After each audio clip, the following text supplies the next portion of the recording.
Namaste, one and all. I'm very happy to be with Mr. Shiva Prasad Patnam. He is an electronics and instrumentation engineer from Tirupati, and he has been serving for the last 30 years for the greater cause of bringing the right testing equipments in various genres, various fields. So we are very happy to meet you. Namaste, sir. My pleasure. My pleasure meeting you guys. So I'm very happy to know that you have been into the social cause, Cowism and all the stuff. That definitely increases the awareness, and I hope our synergy of talking to each other is going to be useful for many people. So that way, I'm really pleased to meet you. So we are here at GovTech, and we want to understand how your technology is useful for the well-being of the cows as well as all of us who are consuming cow-based products. Ji.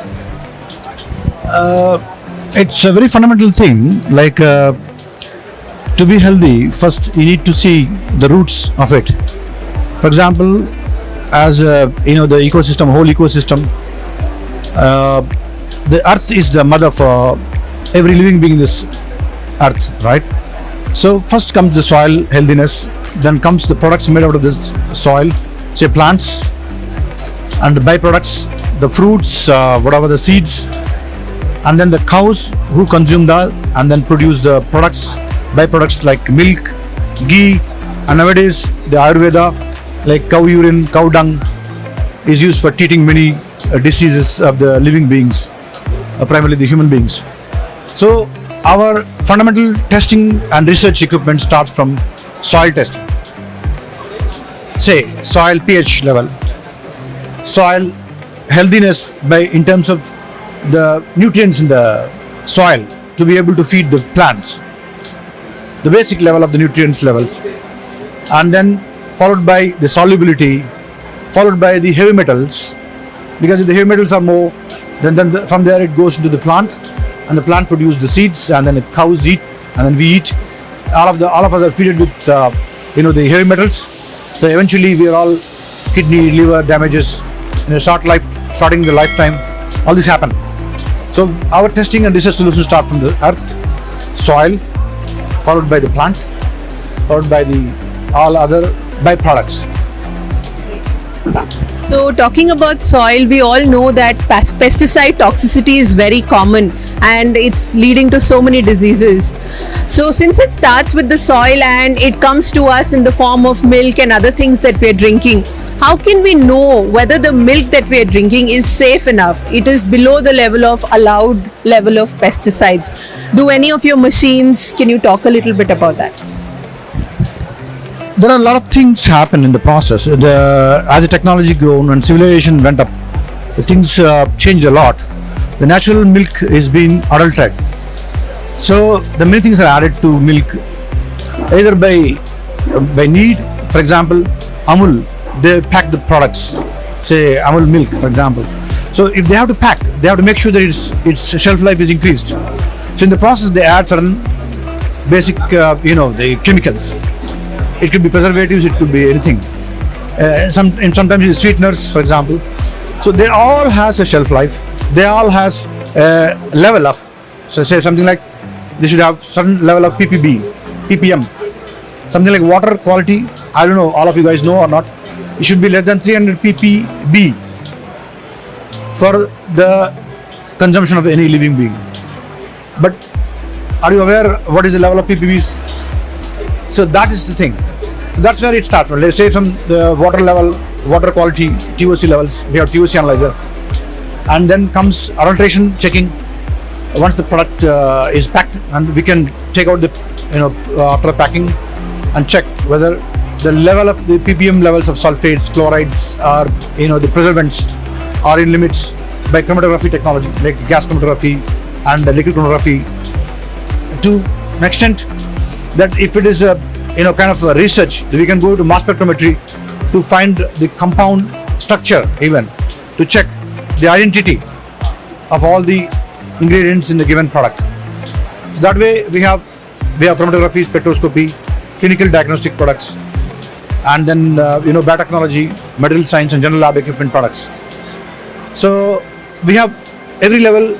There is a technology available, and it has been proven because we have been existing in the market for more than 30 years now, close to, right? Amazing.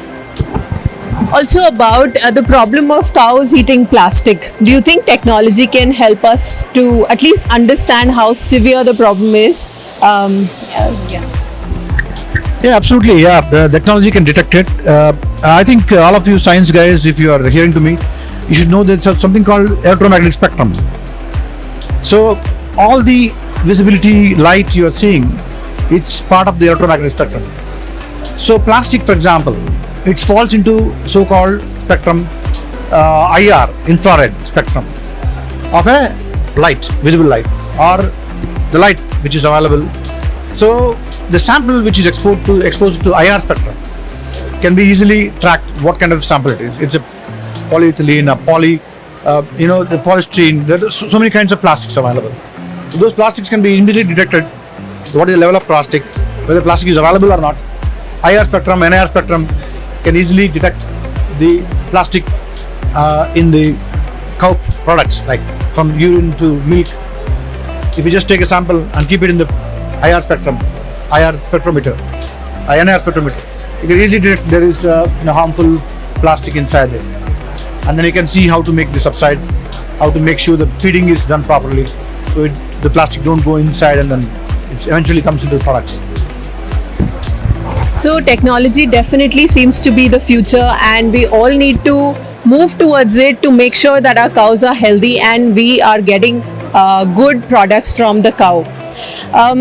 How do you think the Gaushalas can benefit? I know a lot of people donate to Gaushalas, for their daily fodder, but really they're not paying attention to the health of the cow, which could be deteriorating because of the fodder itself, So how can we put systems in place, and do you help Gaushalas to bring about this technology? How much does it cost for a basic setup and so on?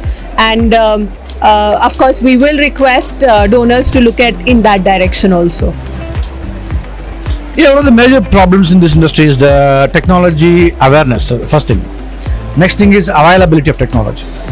I don't know whether you're aware or not, we are the only company in India now that also, me being a promoter of this company, the founder of this company, I entered this line of business. 99% foreign companies in this business space, even though we got independence 70 years back, still they are dominating our research labs and quality control labs, the Americans and Europeans, especially the Americans, Europeans and Japanese. So I'm the first one to look at this, even though when I was just youngest graduate, I could look at the scenario that there's no Indian player in this market. So I decided that even Tatas were offering me a better job with a better package, but still I didn't go. I went to this line of business where there's a pay less, but still I can serve the country. So that's how we started. And one of the biggest challenges in this line is this cost of these products are very high. Typically, if somebody wants to establish with a foreign company products, 5 crores to 10 crores is the normal spending.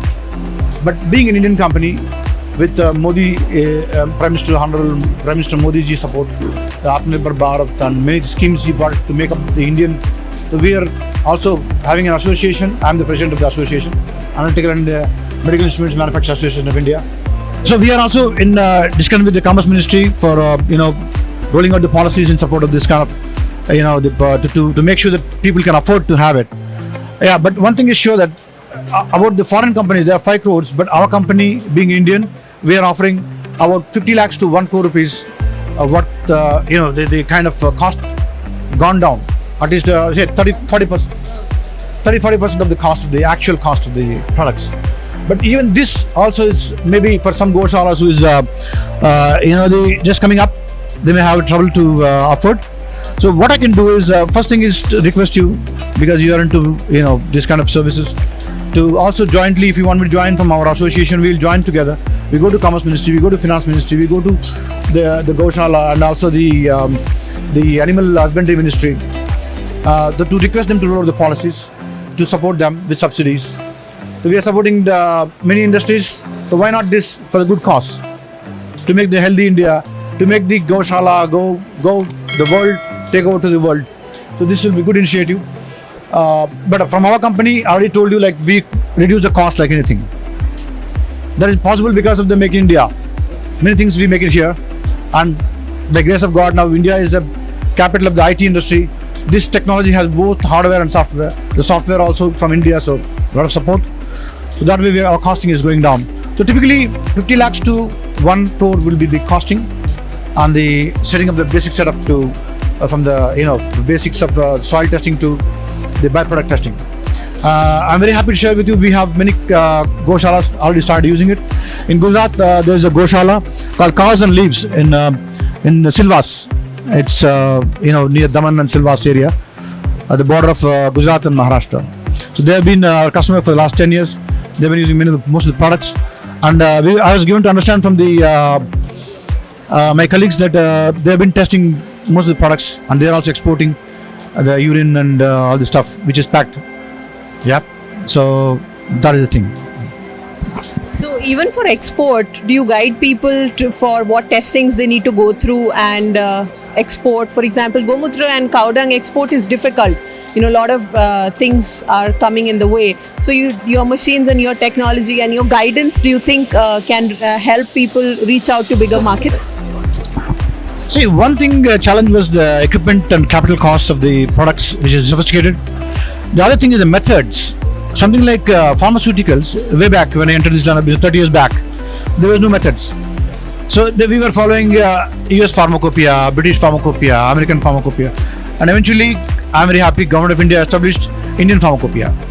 The same way, I would request the government of India, the National Institute of Ayurveda, to take steps to formulate the methods. Developing methods also very important. You can test, but what wavelength, what flow rate, what parameter to set up in the machine, that requires a method development. So National Institute of Ayurveda, I would like to request them to take initiatives, and we are happy to collaborate with them to see what are the methods we developed. We can pass on to them to standardize the methods and make it available for the Goshalas, readily available. They don't need to go and do research again, to spend a lot of money, time, and no need. So like Indian pharmacopoeia, the Indian Ayurveda testing methods should also be released, readily available for the industry, especially Goshalas. Yeah. Otherwise, our industry is a quite big industry. It's a $6 billion industry now by market size, the worldwide. And unfortunately, India is just 2% of it.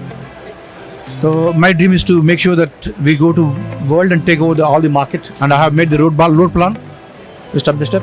Now, I hope there are 3-4 steps to achieve any bigger thing like this, which Mr. Modi is dreaming $5 trillion of economy of India by 25. I have a plan to our own industry, analytical and medical industry. I analyze this. Now $6 trillion is the world market. I have a plan to capture the market, make import instead of India import destination, export destination, and capture $5 trillion by 25. Our industry. And I have made a road plan. There are many things we are doing, and as I said, there are steps. The first step is learn the game, play the game, change the rules of the game, change the game itself. So we are in the third phase now. We learn the game, first 10 years, and then we start playing the game. That means we enter the business, we start our company. The second thing, and then we are in the process of changing the rules of the game. The next thing is change the game itself. So eventually, we hope we will also meet Honorable Prime Minister Modi's dream with our industry. Maybe it's a bonus for the Modi. He achieves 5, and we achieve $10 trillion. Great plans and vision. Hats off to what you have already achieved, and all the best for what you're going to do in the future.